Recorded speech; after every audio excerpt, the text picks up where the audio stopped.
दर्शकों, अपने बयानों को लेकर अक्सर विवाद में रहने वाले राहुल गांधी अब एक बार फिर से विवाद में फंसते हुए नजर आ रहे हैं। दरअसल महाकुंभ के अंदर जो धर्म संसद चल रही है, धर्म संसद से अब यह ऐलान कर दिया गया है कि अगर राहुल गांधी अपने बयानों पर माफी नहीं मांगते हैं तो उन्हें हिंदू धर्म से भी बाहर का रास्ता दिखा दिया जाएगा। यह पूरा मामला है क्या और कहा क्या कुछ गया है इस धर्म संसद में, इस रिपोर्ट के जरिए आपको सुनवाते हैं।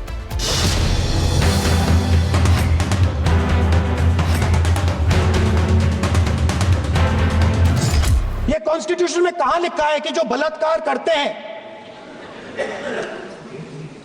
वो बाहर रहे? ये आपकी किताब में लिखा हुआ है, मनुस्मृति में लिखा है, मगर कॉन्स्टिट्यूशन में नहीं लिखा। अपने इसी विवादित बयान की वजह से लोकसभा में नेता विपक्ष राहुल गांधी नए संकट में फंसते दिख रहे हैं, क्योंकि प्रयागराज महाकुंभ में धर्म संसद के दौरान राहुल गांधी को लेकर एक प्रस्ताव पास हुआ। शंकराचार्य स्वामी अविमुक्तेश्वरानंद के शिविर में धर्म संसद चल रहा है।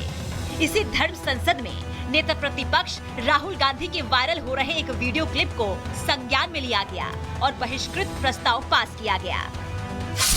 राहुल गांधी के बयान के खिलाफ धर्मासद विकास पाटनी ने निंदा प्रस्ताव रखा। निंदा प्रस्ताव पर धर्म संसद में राहुल गांधी के बयान पर चर्चा हुई और फिर उन्हें हिंदू धर्म से बहिष्कृत करने का प्रस्ताव लाया गया है। 1 महीने के अंदर धर्म संसद में पेश होकर राहुल को सफाई देने का आदेश दिया गया है। जवाब न देने पर हिंदू धर्म में बहिष्कृत किया जाएगा। एक वीडियो क्लिप में नेता प्रतिपक्ष श्री राहुल गांधी को इस आशय का वक्तव्य कहते हुए दिखाया जा रहा है कि मनुस्मृति बलात्कारियों को संरक्षण देती है। परम धर्म संसद 1008 राहुल गांधी के इस वक्तव्य की घोर निंदा करती है और शीघ्रता से अपने आशय को स्पष्ट करने या क्षमा याचना करने की मांग करती है। 1 महीने के भीतर वे यह भी बताएं कि इस परिस्थिति में उन्हें हिंदू धर्म के आधारभूत ग्रंथ की निंदा करने के कारण हिंदू धर्म से बहिष्कृत क्यों ना घोषित किया जाए। वैसे तो राहुल गांधी अक्सर ही अपने विवादित बयानों की वजह से चर्चा में रहते हैं, लेकिन आपको उनका वो बयान सुनाते हैं जिसकी वजह से उनके खिलाफ धर्म संसद में हिंदू धर्म से बहिष्कृत करने का प्रस्ताव लाया गया। जिन्होंने गैंग रेप किया वो बाहर घूम रहे हैं और लड़की का परिवार अपने घर में बंद है। ये कॉन्स्टिट्यूशन में कहां लिखा है? ये कॉन्स्टिट्यूशन में कहां लिखा है कि जो बलात्कार करते हैं वो बाहर रहे? ये आपकी किताब में लिखा हुआ है, मनुस्मृति में लिखा है, मगर कॉन्स्टिट्यूशन में नहीं लिखा। अब देखना होगा कि कांग्रेस नेता और लोकसभा में नेता विपक्ष राहुल गांधी का इस पर क्या स्टैंड होता है। क्या राहुल धर्म संसद में पहुंच बयान के पीछे का कारण बताते हैं या माफी मांगते हैं या फिर इस पर भी सियासत करते नजर आते हैं। Bureau report, Republic Bharat. तो वृंदावन धाम के प्रसिद्ध संत प्रेमानंद महाराज की यात्रा तो बंद कर दी गई तमाम विवादों के बीच, लेकिन अब इस यात्रा को लेकर लगातार जो कंट्रोवर्सी है वो बढ़ती जा रही है और इस पर अब बाबा बागेश्वर ने गुस्से में आकर क्या कुछ कहा है वो भी हम आपको सुनवाते हैं।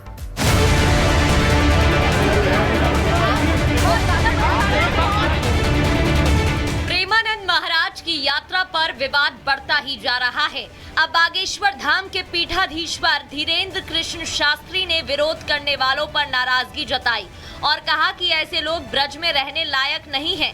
कल हमारे दरबार और कथा का भी विरोध करेंगे।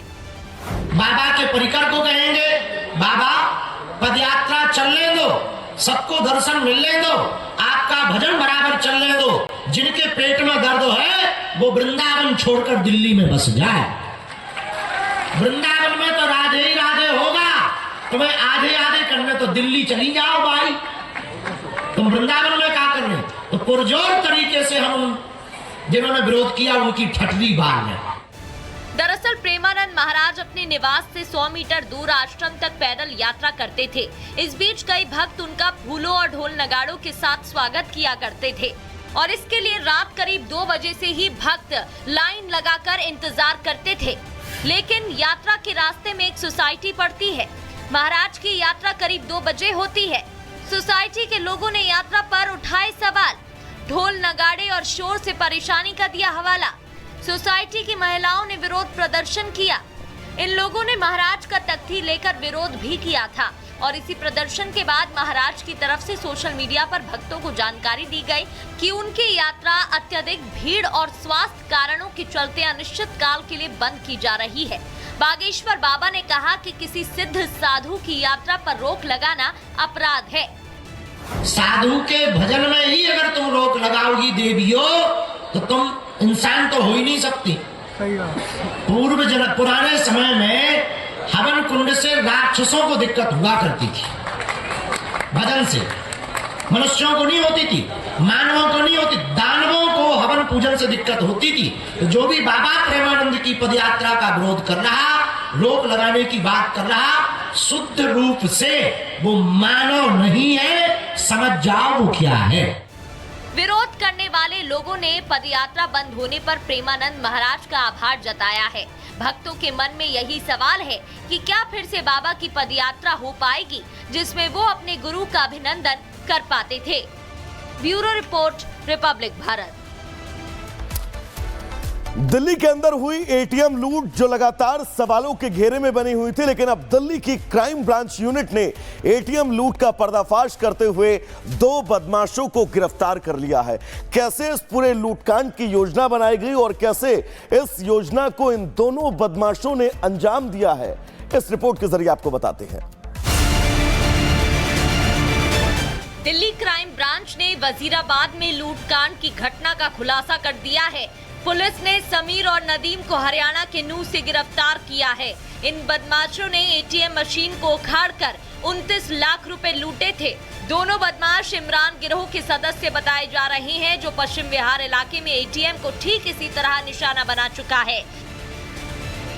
कुछ मूवमेंट भी ऐसे सस्पिशियस दिखे हैं जिसमें कि ऐसी वारदात होने की गुंजाइश है।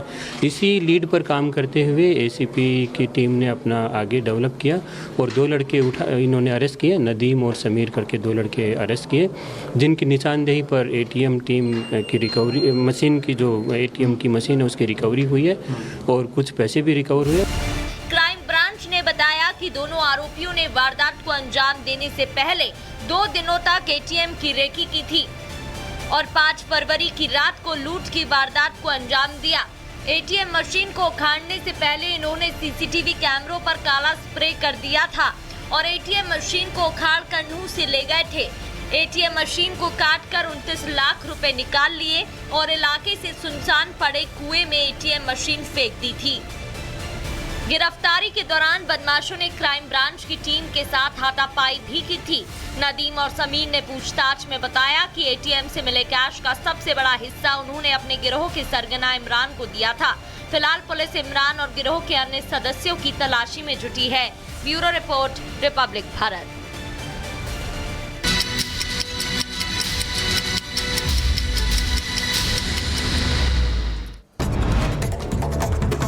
गुजरात के अंकलेश्वर के कबाड़ के गोदाम में भीषण आग, आसपास अफरा तफरी का माहौल।